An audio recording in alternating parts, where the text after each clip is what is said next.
By day 5, the Cannes Film Festival was in full swing, and the red carpet delivered once again with The Phoenician Scheme, Wes Anderson's latest ultra-stylized comedy.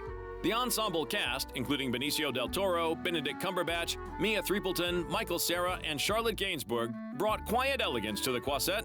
The film, praised for its eccentric charm, received a 7.5-minute standing ovation after its competition screening. One thing you'll never know because you can't. The truth. I suppose I'm moved by this absurd performance.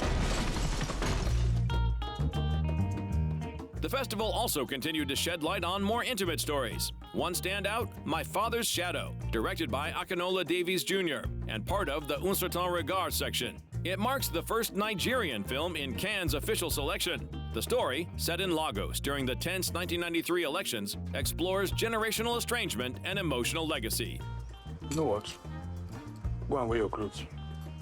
You are following me to Lagos today. But Mommy said we shouldn't leave the house. That we should wait for her. Why don't you stay and wait for her? You can tell her I went with Daddy to Lagos, but he puts you in charge. Hopefully, your mommy comes back before we go. But otherwise, we just have to leave a message for her. Lagos is such a cinematic place that anywhere you turn, you could put a camera and you would have a lot of depth in the image.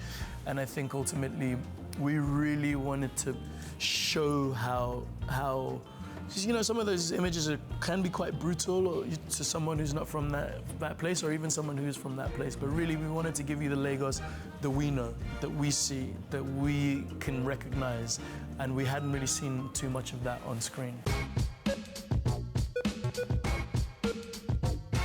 The energy shifted gears, though, with Highest to Lowest, Spike Lee's reinterpretation of Akira Kurosawa's High and Low.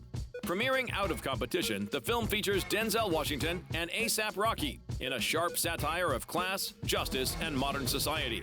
And the red carpet was buzzing, with Rihanna arriving to support her baby daddy A$AP and Denzel having a minor run-in with a photographer.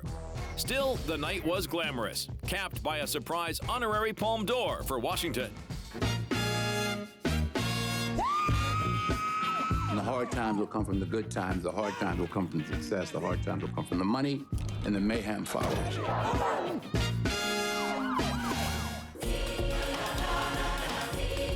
From social satire to rebellion, La Ola by Sebastián Lelio brought a feminist twist to the coming-of-age genre, combined with toe-tapping tunes. Based on true events, this dramatic musical is set in a Chilean coastal town and follows teens confronting personal and political awakenings. I just thought that mixing this context of, occupying the universities because of the harassment and abuse cases and women saying enough, combined with the spectacularity and splendor, the playfulness, the inventiveness of the musical genre, politics and spectacle, I thought that combination, I don't know, was very attractive to me, and the sparks of that collision are the ones that, I was looking for. Julia Ducournau, meanwhile, returned to Cannes with Alpha, a sci-fi thriller exploring post-human identity and self-destruction. After her Palme d'Or winning Titan, expectations were high, and the filmmaker didn't disappoint. The movie's stark visuals and eerie tone dominated festival chatter, while Ducournau stunned on the red carpet with her cast. The director's fortnight kept the surprises coming. Christian Petzold's Miroir No. 3, the final part of his trilogy with Paula Beer, leaned into abstraction and poetry in its take on grief. Between the lines, there's a life. Yeah?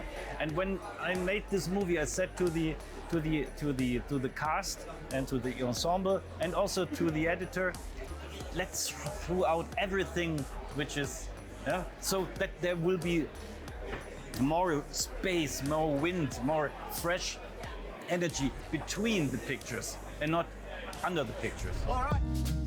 Glamour peaked at the Trophée Chopard party, where rising stars Marie Colombe and Fen Bennett were honored. Angelina Jolie, this year's godmother of the prize, spoke about bold storytelling and mentoring young talent. We're very lucky, those of us who are allowed to live a creative life, because it's You get to spend a lot of your time exploring history or human nature and creating with other people. So it's a real gift. And so when we're able to do it, and we're able to do it together, and above all in places like this where you have such international cinema, and it really brings people together from around the world to learn about each other's cultures and stories, and we can really listen through film to each other. So that's what I'm here to support and listen, and very grateful for the chance. Juliette Binoche also attended, shedding some light on how it feels being the president of this year's competition jury. It's not like I've never been in a jury before, so it's there's some elements I know, and there's a genuine way of speaking with each other, so I don't have to do the police. No, president is not the police. Juliette and her panel did a great job, and once again it was another year full of fashion, fun, and fabulous films at the 78th Annual Cannes Film Festival.